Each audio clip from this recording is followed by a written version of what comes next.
Welcome back to the Deep Dive. We're cracking open a really insightful book today. We are diving into big ideas for curious minds, an introduction to philosophy. Right. And it's designed to show you, the listener, that philosophy isn't some, dusty academic thing. Exactly. These are ideas, often ancient ones actually, that can be incredibly practical, helping you navigate the messy business of being human. For sure. It uses these really simple examples, stories, to make big concepts, well, understandable. Mm-hmm. So our mission today, in this deep dive, is basically to unpack some key ideas from the book.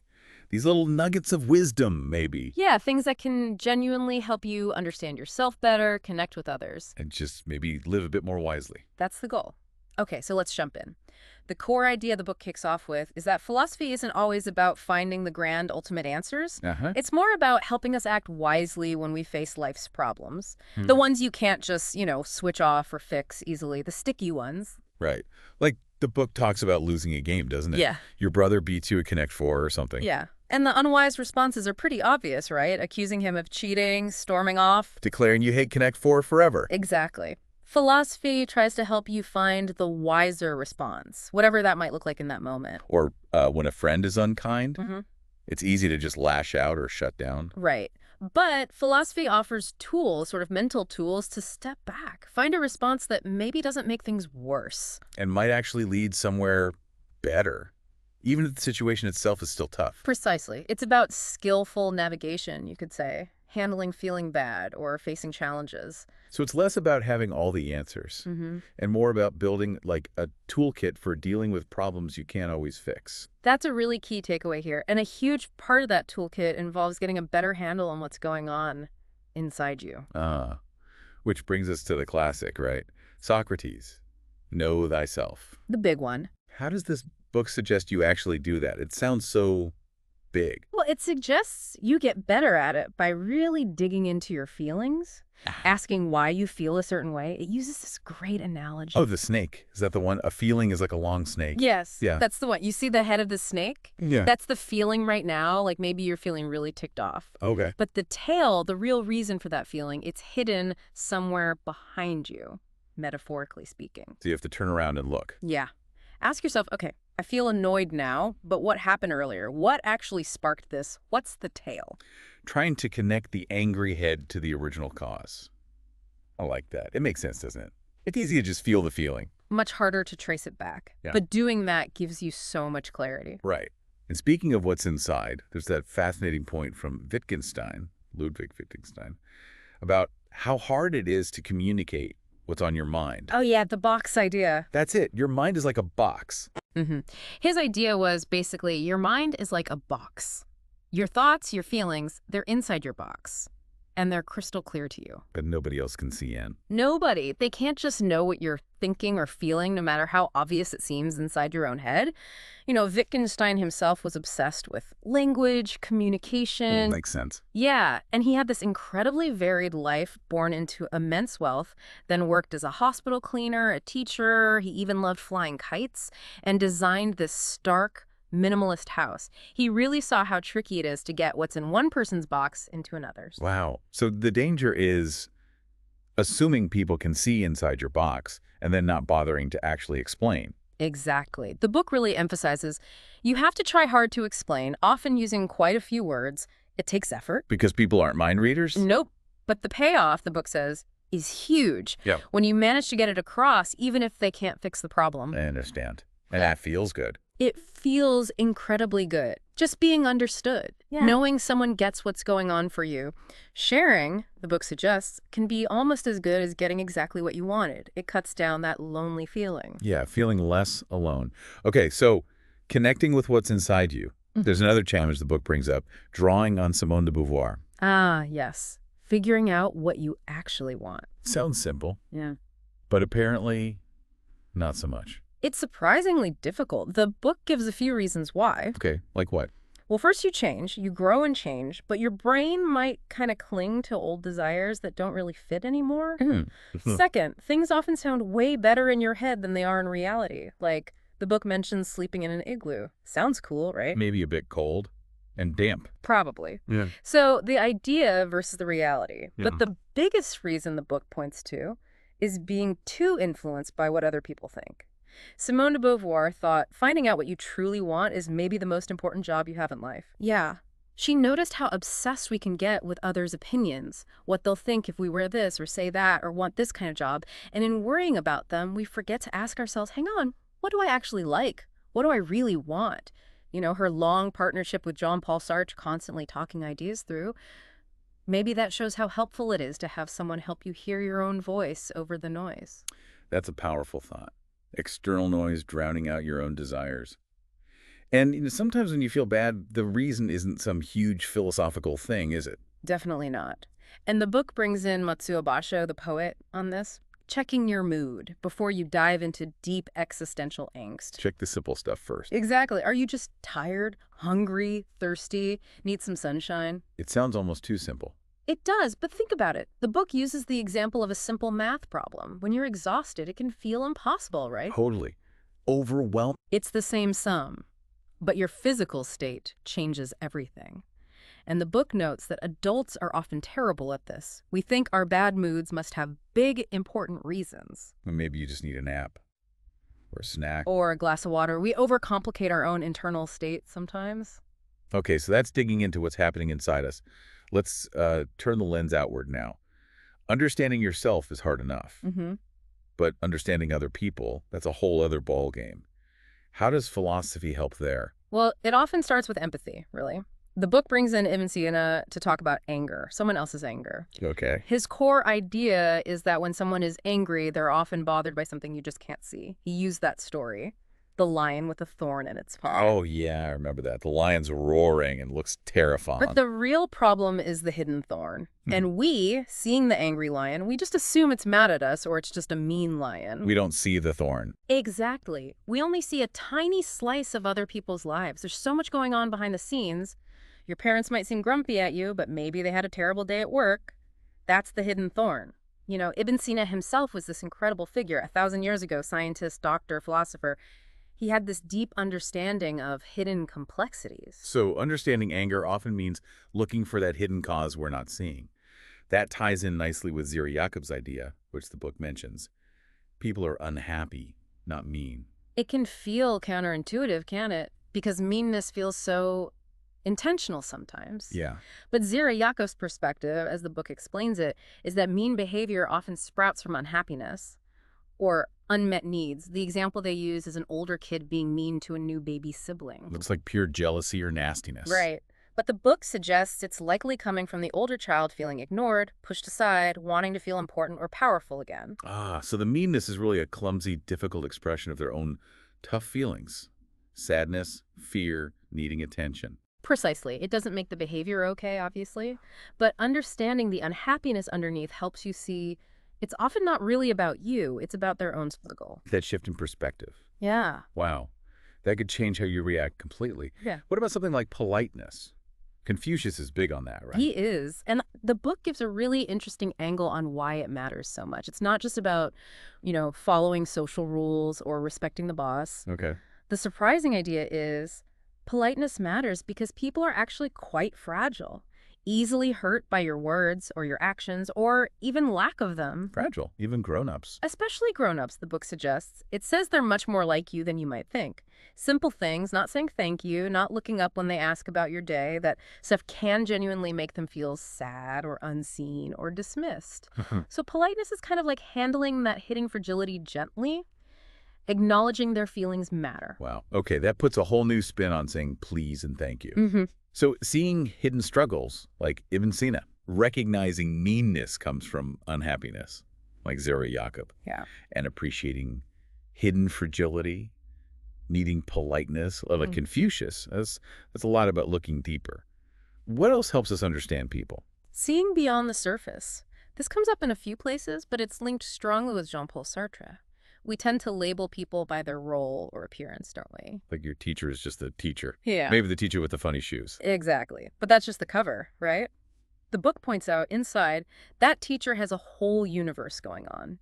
Memories of being 5, maybe a secret love for terrible pop music, dreams of climbing mountains in Iceland or learning to dance. Stuff you'd never guess. Never. Their inner life, memories, hopes, worries, it's totally invisible from the outside. Sartre himself, he had his physical quirks, that famous eye, but he was also apparently playful, loved tricks, loved pastries. A reminder that what you see is just a tiny sliver of the person. It was this complex hidden universe. Okay. Building on that complexity, Yeah. Ralph Waldo Emerson had that fascinating idea, the weakness of strength theory. This is a great one. The idea is basically almost every strength you have is also, in some way, a weakness. That sounds like a contradiction. How does that work? Well, think about the examples. Someone who's incredibly good at their job, super efficient, always on top of things. That sounds like a strength. It is, but maybe they're also really stressed. Maybe they have less time for fun or family. Maybe they find it hard to switch off. Their strength at work could be linked to a weakness in their personal life. Oh, okay. Or someone really adventurous, spontaneous, exciting to be around, right? But maybe they also get into scrapes more often or struggle with routines. So you can't be really good at one thing without automatically being less good at something else. Pretty much. You optimize for one thing, you de-optimize for another, and realizing this helps you be more forgiving of yourself and of others. Because nobody can be perfect. Yeah. Exactly. No perfect parent, perfect friend, perfect teacher. Because the very things that make them strong in one way mean they'll inevitably be weaker in others. The book suggests playing a game with it. List your strengths, then try to spot the connected weakness. I might try that later. Okay, and finally, in understanding others, there's this really freeing idea from Albert Camus. What is normal isn't normal. Right. We throw that word normal around all the time. But what does it actually mean? The book points out it's always relative, isn't it? Relative to what? Time, Yeah. place. What's normal in your school might be totally weird somewhere else. Yeah. What was completely normal 100 years ago, kids working, maybe, not going to school, seems bizarre now. So normal is kind of made up. An illusion. In a way, yeah. But the deeper point is that everyone, absolutely everyone, is secretly quite weird. What you see, their public self. That's just a small, carefully managed part. When they're alone, they do strange things, have odd thoughts, listen to weird music, whatever. They're completely different. Camus, who grew up in Nigeria, loved football. He probably saw a huge range of normal. So if you feel weird or like you don't quite fit the normal mold. You're actually completely normal. That's comforting. It really is. You probably have way more in common with people than you think. They're just better at hiding their weird bits. It's a relief, isn't it? It definitely is. Knowing everyone's paddling their own weird canoe underneath makes things less intimidating. Okay, let's shift gears slightly. Navigating challenges, finding meaning. The book covers this too, right? Starting with managing expectations. From Seneca. Yes. The Stoic approach. It's a simple trick, but pretty powerful. Don't expect too much. Keep your hopes just a little bit grounded. And the benefit is pleasant surprises when things go well. That's one upside. When things turn out better than your slightly lowered baseline, you get that nice bonus feeling. But maybe the more important benefit is preparing for disappointment. How? Well, imagining the worst case, getting socks for your birthday again, missing the bus, it doesn't make bad things happen. But if they do happen, you've already sort of mentally rehearsed it. It softens the blow, protects you a bit emotionally. That's very practical stoicism. Okay, what about procrastination? We all do it. Why? Hypatia of Alexandria had some thoughts. Procrastination. From the Latin, right? Towards tomorrow. The book argues the main engine behind it isn't usually laziness, it's fear. Fear. Fear of what?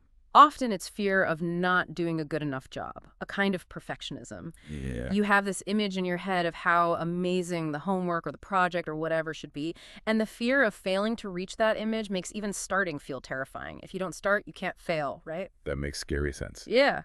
And Hypatia, she was this incredible teacher in ancient Alexandria, famous for making tough subjects easy, breaking them down. She seemed to get that people get stuck not because they're lazy, but because the task feels huge, and they don't know how to take that first, messy, imperfect step. So the answer isn't just yelling at yourself to stop being lazy. No, it's more about accepting that imperfection is okay, that difficult things involve mistakes. And just taking those small steps anyway. You keep going, the book suggests, because eventually the fear of doing nothing outweighs the fear of not doing it perfectly.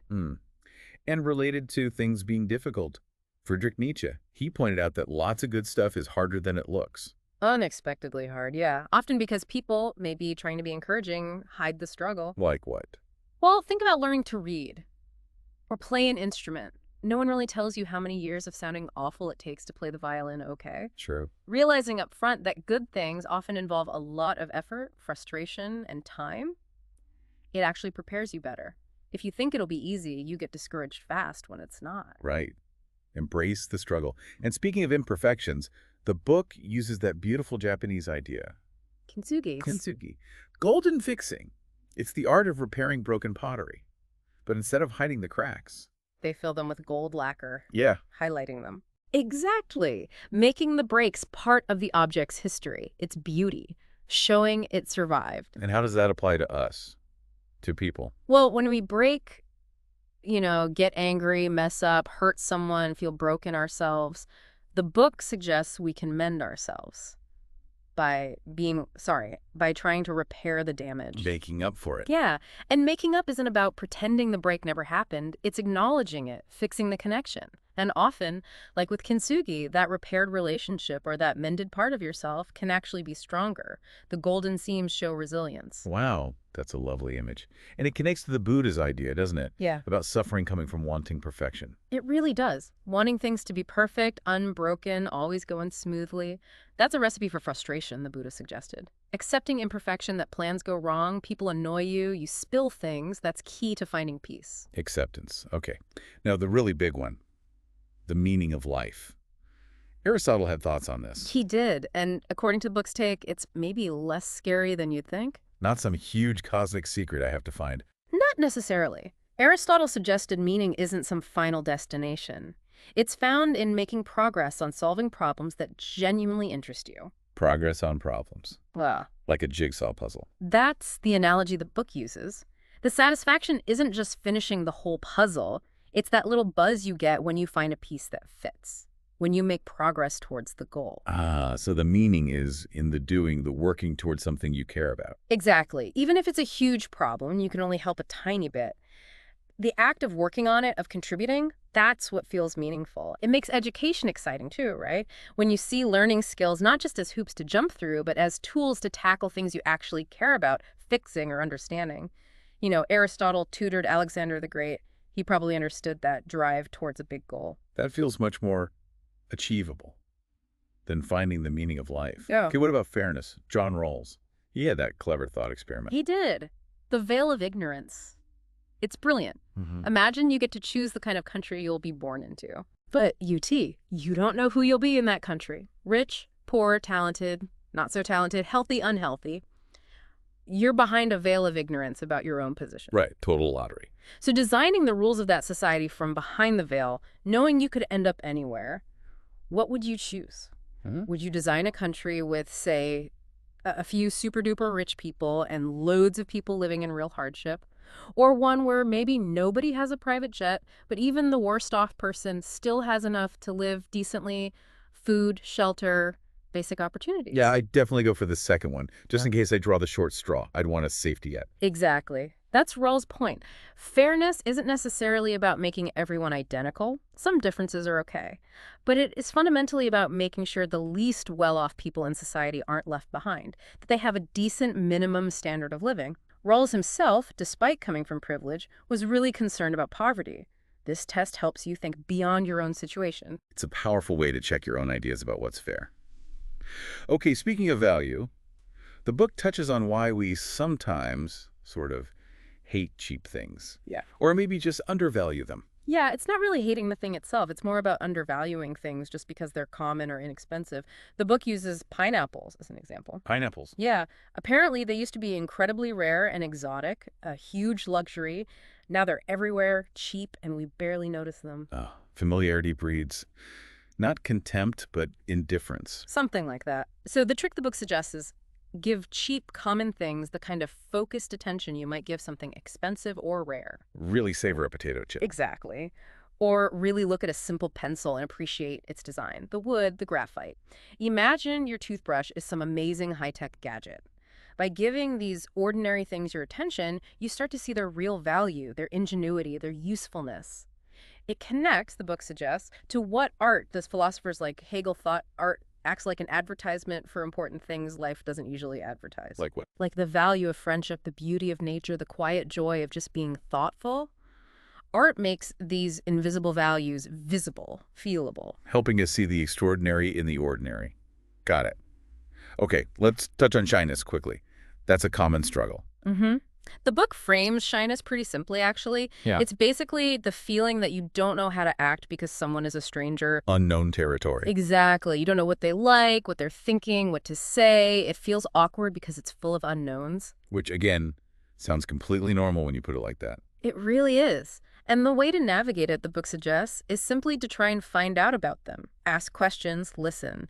It loops back to that idea that everyone keeps parts of themselves hidden, right? Yeah. But underneath, you probably have something in common. Finding those connections might take a bit of effort, a bit of digging.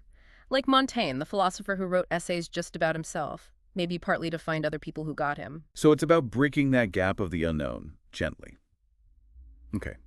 Finally, the book seems to have this overarching message about preparing for life's challenges. Yes, this idea that learning about the normal, difficult things that come with growing up now, it can actually help you cope better later on. Rather than being shielded from them.